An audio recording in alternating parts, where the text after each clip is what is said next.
మన శత్రువు బలహీనుడైతే సాధారణ సైన్యంతో అతడిని సులువుగానే మట్టుపెట్టవచ్చు.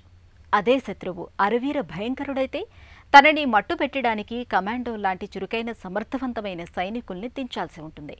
ప్రాణాంతక బ్లడ్ క్యాన్సర్పై పోరులో డాక్టర్లు ఇప్పుడు ఇదే సూత్రాన్ని అమల్లో పెడుతున్నారు. క్యాన్సర్ల చికిత్సలో తాజాగా అందుబాటులోకి వచ్చిన CAR-T సెల్ థెరపీ అలాంటిదే. మన రక్తంలో సైన్యంలా పోరాడే తెల్ల రక్త కణాల నుంచి కీలకమైన టీ సెల్స్ని తీసుకొని వాటికి జన్యుపరమైన మార్పులు చేర్పులు చేసి ఆపై క్యాన్సర్ కణాలపైకి గురిపెట్టి ప్రయోగించటం అనేది ఈ థెరపీలోని మూల సూత్రం. క్యాన్సర్ కణాల భరతం పట్టే CAR-T సెల్ థెరపీ గురించి ఇప్పుడు తెలుసుకుందాం.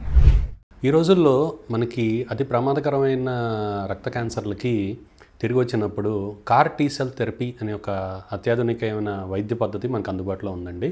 మన రోగనిరోధక శక్తిలో అత్యంత ముఖ్యమైన ఈ రెండు కణాలండి, అవి B లింఫోసైట్ కణాలు మరియు T లింఫోసైట్ కణాలు. ఈ T లింఫోసైట్ కణాలు ఏంటంటే కనుక మన ఒంట్లోకి ఏమైనా క్యాన్సర్ కణాలు ఏర్పడినప్పుడు వాటిని అంతమొందించడానికి మనకు అవకాశం ఉంటుందన్నమాట. కాకపోతే ఏంటంటే ఆ క్యాన్సర్ని మనం వైద్యం చేసినప్పుడు కానీ దాని తర్వాత కొన్ని రకాల మొండి క్యాన్సర్లు ఏంటంటే కనుక ఈ క్యాన్సర్ కణాలు వాటి ఆత్మరక్షణ కోసం వాటి పొర మీద మనకి ఒక రిసెప్టార్స్ లాంటివి తయారు చేసుకున్నప్పుడు ఈ T లింఫోసైట్ కణాలు మనకి ఆ క్యాన్సర్ కణాలని గుర్తించలేవు.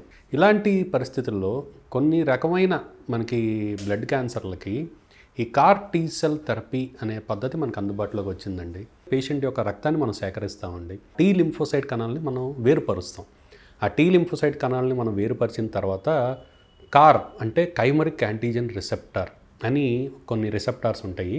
అది మనం ట్రాన్స్డక్షన్ పద్ధతి ద్వారా ఒక వెక్టర్ అంటే ఒక లెంటీ వైరస్ని ఒక దాని ద్వారా ప్రాసెస్ చేయటం ద్వారా ఈ CAR రిసెప్టార్స్ని మనం మన పేషెంట్ యొక్క T లింఫోసైట్ల మీదే మనం అమర్చడం అనేది జరుగుతుంది. ఇదంతా మనం ల్యాబొరేటరీలోనే చేస్తూ ఉంటామండి. సో ఆ పేషెంట్ యొక్క లింఫోసైట్స్ మీద మనం ఈ CAR రిసెప్టార్స్ మనం అమర్చిన తర్వాత దాని యొక్క సంఖ్య కూడా మనం పెంచుకోవాలి. ఎందుకంటే లోపల ఉన్న క్యాన్సర్ సెల్స్ని ఎఫెక్టివ్గా మనం అంతమొందించడానికి దాని సంఖ్య పెంచుకోవడానికి మనం ల్యాబ్లోనే మనం చేస్తాం. దాని సంఖ్య పెంచుకున్న తర్వాత దాన్ని మళ్ళీ ఆ ప్రోడక్ట్ని మళ్ళీ మనం పేషెంట్కి మనం ఇవ్వటం అనేది జరుగుతుంది. ఇదంతా మనం ఆ పేషెంట్ నుండి రక్తం సేకరించి ల్యాబ్లోనే మనం వాటిని CAR రిసెప్టార్స్ అమర్చి దాని తర్వాత దాని సంఖ్యను కూడా పెంచుకోవడం ద్వారా మళ్ళీ మన పేషెంట్కి ఇచ్చేయడానికి అవకాశం ఉంటుంది. ఇక్కడ అతి ముఖ్యమైన విషయం ఏంటంటే మనం కేవలం పేషెంట్ యొక్క కణాలనే మనం వేరుపరిచి దాన్ని జన్యుపరంగా మార్చి CARని అమర్చి మళ్ళీ ఇవ్వటం అనేది జరుగుతుంది. కాబట్టి ఇదంతా దాదాపు మనకి సేఫ్ ప్రొసీజర్ అని చెప్పుకోవాలి.